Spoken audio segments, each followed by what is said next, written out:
Hi friends, welcome to our channel. தொடர்ச்சியா நம்ம English reading பண்றதுக்கான நிறைய யூஸ்ஃபுல்லான சவுண்ட்ஸ் வந்து பார்த்துட்டு இருக்கோம். இன்னைக்கு நம்ம கத்துக்க போறது என்ன அப்படின்னா, நான் வந்து ஓரளவுக்கு ரீடிங் பண்றதுக்கு கத்துக்கிட்டேன்.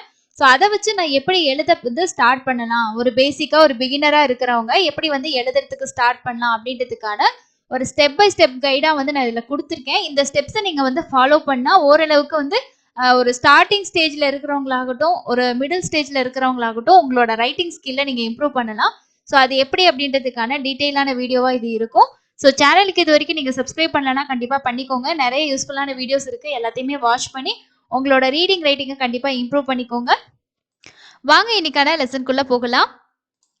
ஃபர்ஸ்ட் ஸ்டெப் நம்ம என்ன பண்ணணும் அப்படின்னா, இப்போ ஆல்ரெடி நம்ம ரீடிங் ரிலேட்டடா நிறைய வீடியோஸ் பார்த்துருக்கோம் இல்லையா. ஸோ ஃபர்ஸ்ட் நம்ம வந்து இன்னைக்கு எழுத கத்துக்கிற போறதே வந்து உச்சரிப்புகள் வச்சு எப்படி எழுதலாம் அப்படின்றத தான் கத்துக்க போறோம். அப்ப ஃபர்ஸ்ட் நீங்க என்ன பண்ணணும் அப்படின்னா, ஏல இருந்து Z வரைக்கும் இருக்கக்கூடிய உச்சரிப்புகள் உங்களுக்கு தெரிஞ்சிருக்கணும்.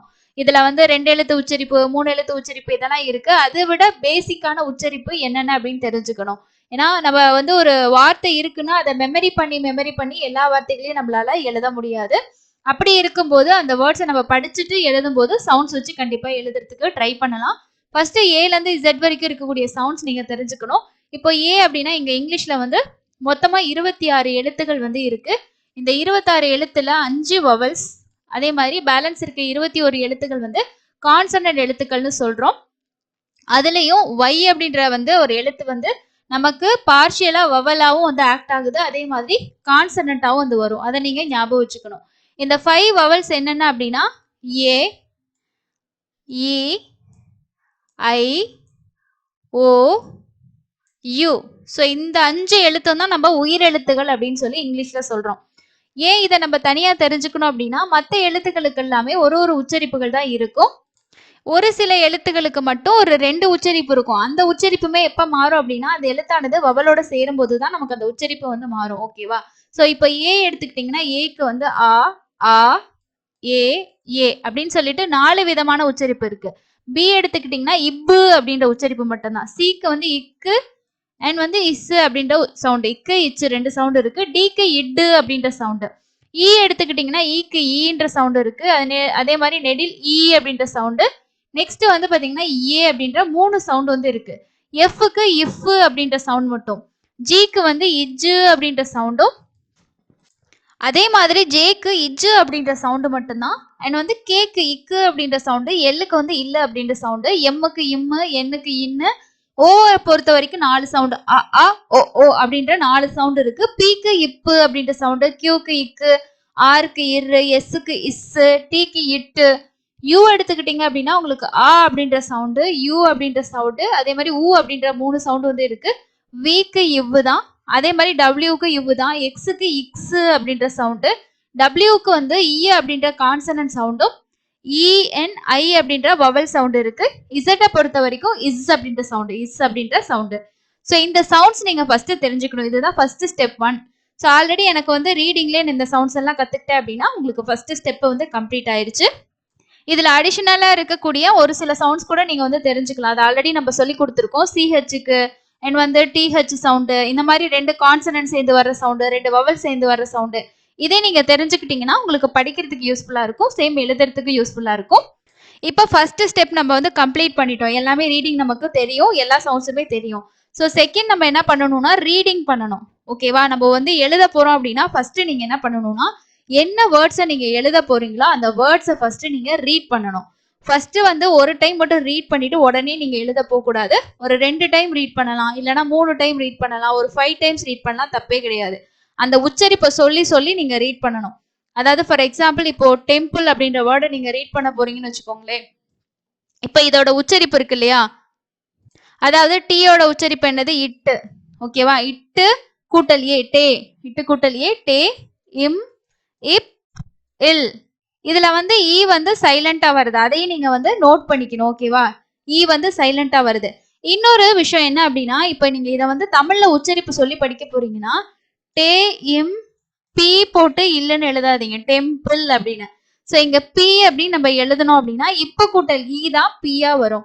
இது வந்து நம்ம தமிழ்ல அப்படியே இங்கிலீஷ்ல இருக்கிறத நம்ம டிரான்ஸ்லேட் பண்றதுக்கு கரெக்டா வரும். ஆனா நம்ம உச்சரிப்பு படிக்கும் போது பி அப்படின்னா என்ன சவுண்டு? இப்ப கூட்டல் இ. அப்போ பி பக்கத்துல ஐயோ இல்லைன்னா இ சவுண்ட் வந்துச்சுன்னா தான் நம்ம பி அப்படின்னு எழுத முடியும். இங்க வந்து ஒரே ஒரு பி மட்டும் தான் இருக்கு. அந்த பி வந்து அடுத்து கான்சனன்ட் வந்துருச்சு, அதனால அது வந்து தனியா தான் இருக்கும். அப்போ வந்து நம்ம இப்படி எழுதுறது தான் நமக்கு கரெக்ட். ஓகேங்களா? ஸோ இந்த மாதிரி நீங்க வந்து அந்த சவுண்டை மட்டுமே எழுதி நீங்க படிங்க. ஓகேங்களா? ஸோ நிறைய பேர் சொல்லுவீங்க நீங்க இங்கிலீஷ்ல இருக்கிறது தமிழ்ல வந்து தப்பு தப்பா எழுதுறீங்க அப்படின்ட்டு. நான் இதுல மெயின் விஷயம் என்ன சொல்றேன்னா, தமிழ்ல அப்படியே டிரான்ஸ்லேட் பண்ணக்கூடாது. அந்த சவுண்ட்ஸை மட்டும் தான் நம்ம படிக்க போறோம். அப்போ நீங்க வந்து சவுண்டை மட்டும் எழுதி படிச்சாலும் சரி, மைண்ட்ல செட் பண்ணிக்கிட்டாலும் சரி, இந்த மாதிரி நீங்க ரீடிங் பண்ணுங்க. So first reading. ஓகேவா? நம்ம வந்து சவுண்ட்ஸ் கத்துக்கிட்டதுக்கு அப்புறமா நம்ம ரீடிங் வந்து கண்டிப்பா பண்ணணும். என்ன லிஸ்ட் ஆஃப் வேர்ட்ஸ் எழுத போறீங்களோ அந்த லிஸ்ட் வேர்ட்ஸ் எடுத்துக்கிட்டு நீங்க அந்த வேர்ட்ஸ் எல்லாத்தையுமே இப்ப நான் சொன்ன மெத்தடில் ரீடிங் பண்ணிக்கோங்க. அதுல நீங்க நோட் பண்ண வேண்டிய முக்கியமான விஷயம், என்ன எழுத்து சைலண்டா வருது. ஓகேவா? ஸோ சைலண்டா வர எழுத்து நம்ம எழுதும் போது கண்டிப்பா எழுதணும். இது வந்து செகண்ட் ஸ்டெப்பு. அடுத்து தேர்ட் ஸ்டெப்பை வந்து நம்ம ரீடிங்க்கு முன்னாடியே நம்ம கூட இந்த ஸ்டெப்பை வச்சுக்கலாம், இல்லை எப்படினாலும் ஓகே. இது வந்து என்ன அப்படி நான் சொல்லியிருக்கேன் அப்படின்னா, இப்போ எடுத்தோன்னைக்கு ஒரு பெரிய வார்த்தை, அதாவது ஃபார் எக்ஸாம்பிள் இப்போ கம்யூனிகேஷன் கம்யூனிகேஷன் அப்படின்ற வார்த்தை எழுத போறோம்னு வச்சுக்கோங்களேன். கம்யூனிகேஷன்.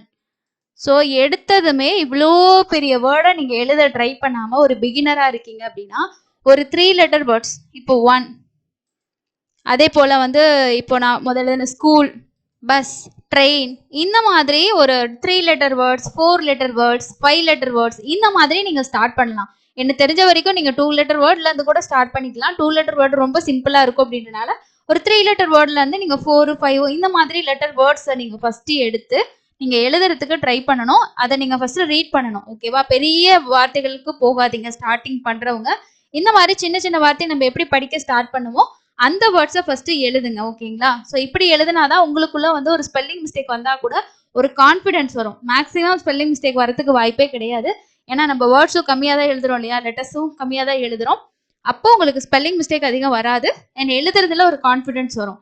பெருசா இந்த மாதிரி ஒரு பெரிய வேர்டு எடுத்துக்கிட்டீங்க எழுதுறதுக்கு அப்படின்னும் போது அதுல உங்களுக்கு பாதி எழுதிட்டு போகும்போதே உங்களுக்கு ஸ்ட்ரகிள் ஆகும். ஸோ இது எல்லாமே உங்களால தருவா எழுத முடிஞ்சதுக்கு அப்புறமா ஒரு 6 லெட்டர் 7 லெட்டர் அந்த மாதிரி நீங்க பெரிய பெரிய வார்த்தைகளா அடுத்து எக்ஸ்டென்ஷன் வந்து பண்ணிக்கலாம். இது வந்து ஒரு தேர்ட் ஸ்டெப். இல்லை நீங்க ரீடிங்க்கு முன்னாடி கூட இந்த ஸ்டெப்பை ஃபாலோ பண்ணிக்கலாம். வேர்ட்ஸ் சூஸ் பண்ணும்போது இந்த மாதிரி வேர்ட்ஸை சூஸ் பண்ணிட்டு நல்லா வந்து ரீட் பண்ணுங்க. அடுத்தது நம்ம 4வது ஸ்டெப் என்ன பண்ண போறோம் அப்படின்னா, எழுத போறோம். எப்படி எழுத போறோம்னா, ஃபர்ஸ்ட் நம்ம உச்சரிப்பு பார்த்துட்டோம். அந்த உச்சரிப்பை வச்சு நம்ம எழுத போற வேர்ட்ஸ் 3 வார்த்தைகளா இல்ல 3 எழுத்து வார்த்தையா 4 எழுத்து வார்த்தையா அப்படின்றத டிசைட் பண்ணிட்டோம். அதுக்கு அடுத்தது வந்து அதை ஒரு 2ல இருந்து ஒரு 5 தடவைக்குள்ள நம்ம ரீட் பண்ணிட்டோம். ஓகேவா? இப்ப என்ன பண்ணணும்னா, உங்களுக்கு பக்கத்துல படிக்கிற ஸ்டூடெண்ட்ஸா இருந்தீங்கன்னா கண்டிப்பா உங்க பேரண்ட்ஸ் யாராவது இருந்தாங்கன்னா அவங்கள அந்த வார்த்தையை சொல்ல சொல்லி நீங்க எழுத ட்ரை பண்ணுங்க உச்சரிப்பு வச்சு. சப்போஸ் அப்படி யாருமே உங்களுக்கு இல்லைன்னா அந்த வார்த்தையை நீங்க பார்த்துட்டு அந்த உச்சரிப்புகள் இப்போ ஒரு 5 வார்த்தைகள் ஃபர்ஸ்ட் வச்சுக்கோங்க. இல்லைன்னா ஒரு 2 எழுதுங்க. உங்களுக்கு எப்படி முடியுமோ அந்த மாதிரி எழுதுங்க. ஃபர்ஸ்ட் எடுத்ததுமே ஒரு வார்த்தையா எழுதாதீங்க. 2, 4 அந்த மாதிரி எழுதுங்க. அப்பதான் நம்ம வந்து அந்த 2 வார்த்தையை ஞாபகம் வச்சுட்டு உச்சரிப்பு வச்சு எழுத முடியும். ஒன்னொன்னா எழுதும் போதும் உங்களுக்கு ஈஸியா தான் இருக்கும். ரொம்ப ஒரு பேசிக்கா இருக்க மாதிரி இருக்கும். அதுக்காக அந்த உச்சரிப்பை சொல்லிட்டு நீங்க மைண்ட்ல வந்து வச்சுக்கோங்க. ஃபார் எக்ஸாம்பிள் முன்னாடி நான் சொன்ன மாதிரி டெம்பிள் அப்படின்ற வேர்டை நம்ம எழுத போறோம் அப்படின்னா டெம்பிள் அப்படின்றத மைண்ட்ல வச்சுக்கோங்க. டெம்பிள். ஸோ இப்போ இதை வந்து எழுத போறோம். டேக்கு டிஏ டே இல் இ வந்து சைலண்ட். ஓகேவா?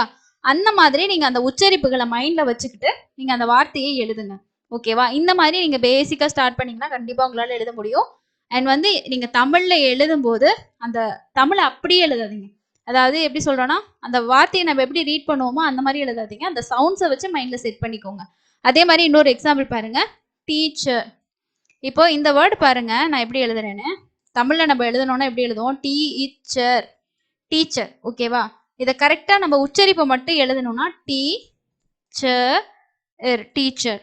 அப்போ டீனா இட்டு ஈஏ 2 எழுத்து சேர்ந்து வரும்போது என்ன சவுண்ட் வரும்? ஈ அப்படின்ற நெடில் சவுண்ட் வரும் இல்லையா, அதனால ஈஏ. டி இச்சு ஆ ச இர். இப்போ இந்த உச்சரிப்பும் நீங்க எழுதியிருந்தீங்கன்னா இந்த வேர்டை ஈஸியா எழுதலாம். இதே டீச்சர் அப்படின்னு எழுதியிருந்தா இங்க இட்டு கூட்டல் ஈ வந்து டி ஆயிடும். ஓகே, சிஹெச்சுக்கு இச்சு கொடுத்துட்டீங்க. இங்க சா சவுண்ட் எங்க இருக்கு? புரியுதுங்களா? ஸோ அதனாலதான் நான் என்ன சொல்றேன்னா, இந்த மாதிரி நம்ம தமிழ்ல படிக்கிற மாதிரி எழுதாம நீங்க அந்த சவுண்ட்ஸை மட்டும் எழுதுனீங்கன்னா கண்டிப்பா உங்களுக்கு ஈஸியா இருக்கும். ஓகேவா? ஸோ இதுதான் எழுதுறதுக்கான மெத்தடு. பேசிக்கா இருக்கும். நான் சொன்ன மாதிரி ஸ்டார்டிங்ல இருந்து ப்ராக்டிஸ் பண்ணுங்க. ரொம்பவே ஈஸியா வந்து எழுத முடியும். அதே மாதிரி இப்போ ஸ்கூல் அப்படின்ற வேர்டை நம்ம இதை நான் எழுதுறது எல்லாமே நம்ம மைண்ட்ல இருக்கக்கூடிய அந்த உச்சரிப்பை வச்சுட்டு நம்ம இங்கிலீஷ்ல எழுத போறோம். ஸ்கூல் அப்படின்னு எழுதுறோம்னு வச்சுக்கோங்க. ஸ்கூல், ஸ்கூ இல், ஸ்கூல். இப்போ அந்த ஸ்கூல்ல நம்ம என்ன எழுதணும்? ஸ்னா எஸ் சவுண்டு, இக்கு ஊ, ஓகேவா? இக்குனா சிஹெச்சுக்கு சவுண்டு இக்கு தான் வரும். ஊ, கூ இல், ஸ்கூல். புரியுதுங்களா? இஸ், இக்கு ஊக்கு கூ இல், ஸ்கூல் அப்படின்னு ஈஸியா எழுதிட்டோம். இந்த மாதிரி நீங்க உச்சரிப்புகள் வச்சு எழுதுங்க. அடுத்து ஃபைனல் ஸ்டெப் என்ன அப்படின்னா, நம்ம எல்லாத்துக்குமே சொல்றது தான், நீங்க எது பண்ணாலுமே வந்து கண்டினியூவா நம்ம ப்ராக்டிஸ் வந்து டெய்லி பண்ணணும். இதே மெத்தடை டெய்லி நீங்க ஃபாலோ பண்ணீங்கன்னா கண்டிப்பா உங்களால எழுத முடியும். எழுதுறதுக்கு பேசிக் வந்து இதுதாங்க. இதை விட நம்ம வந்து நிறைய பேர் கேட்பீங்க, நான் மெமரி பண்ணிக்கணுமா வேர்ட்ஸை, எப்படி வந்து ஞாபகம் வச்சுக்கிறது அப்படின்னு சொல்லிட்டு. ஸோ நீங்க மெமரியே பண்ண தேவையில்லை. இந்த மெத்தடை நீங்க ஃபாலோ பண்ணி நீங்க டெய்லி எழுதுனாலே ஒரு வேர்டை நீங்க ரிப்பீட்டா படிச்சுட்டு அதை எழுதும் போது நம்மளுக்கு ஆட்டோமேட்டிக்கா மெமரியில ஸ்டோர் ஆயிரும். நம்ம வந்து ஞாபகம் வச்சுக்கணும், மெமரி பண்ணணும், அந்த மாதிரி எதுவுமே தேவையே கிடையாது. ஏன்னா இங்கிலீஷ்ல நம்ம வந்து மெமரி பண்ணணும் அப்படின்னா எல்லா விஷயத்தையுமே கண்டினியூவா மெமரி பண்ணிக்கிட்டே இருக்கணும். ஸோ அதனால நீங்க இந்த மாதிரி ப்ராக்டிஸ் பண்ணுங்க. ஒரு நாளைக்கு வந்து ஒரு 10 வேர்ட்ஸ், பிகினரா இருந்தா ஒரு 10 வேர்ட்ஸ்னு வச்சுக்கோங்க. கொஞ்சம் மீடியேட்டரா இருந்தீங்கன்னா ஒரு 20 வேர்ட்ஸ். அந்த மாதிரி உங்களுக்கு ஒரு டைம் ஸ்பெண்ட் பண்ணி ஒரு 1/2 ஹவரோ 1 ஹவரோ வந்து அந்த மாதிரி வேர்ட்ஸ் எழுதி ப்ராக்டிஸ் பண்ணுங்க. முதல் நாள் எழுதுங்க, அதே வேர்ட்ஸ் அடுத்த நாள் எழுதுங்க. இல்லைன்னா முதல் நாள் 10 எழுதிட்டு அடுத்த நாள் இன்னும் ஒரு 10 வேர்ட்ஸ் வந்து நியூவா ஆட் பண்ணிக்கோங்க. 3வது நாள் வந்து அந்த ஃபர்ஸ்ட் டே 2 நாள் எழுதின அந்த 20 வேர்ட்ஸையும் 3வது நாள் நீங்க எழுதி பாருங்க. ஓகேவா? அந்த சவுண்ட்ஸ் மட்டும் வச்சுட்டு ஒரு தடவை ரீட் பண்ணிட்டு சவுண்ட்ஸ் மட்டும் வச்சுட்டு அந்த வேர்ட்ஸ் எல்லாம் எழுதி பாருங்க. இந்த மாதிரி ரிப்பீட்டடா ட்ரை பண்ணீங்கன்னா ஈஸியா உங்களால எழுத முடியும். ஸோ இதுக்கு அடுத்து இன்னொரு வீடியோ வேணாலும் சொல்லுங்க, நான் கொடுக்குறேன். பட் இதுதான் வந்து பேசிக், ஓகேங்களா? ஸோ உச்சரிப்பை வச்சு நம்ம எழுதி பழகணும் அப்படின்னா இதுதான் பேசிக். கண்டிப்பா இந்த லெசன் உங்களுக்கு யூஸ்ஃபுல்லா புரிஞ்சிருக்கும் அப்படின்னு நினைக்கிறேன். டவுட்ஸ் இருந்துச்சுன்னா கண்டிப்பா கேளுங்க. ஒரு பிகினரா இருக்கிறவங்களுக்கு இந்த மாதிரி பண்ணா ஓகே அப்படின்ற மாதிரி தான் இந்த லெசன் நான் உங்களுக்கு கொடுத்துருக்கேன். ஸோ இன்னொரு யூஸ்ஃபுல்லான லெசன்ல மீட் பண்ணலாம். தேங்க்யூ.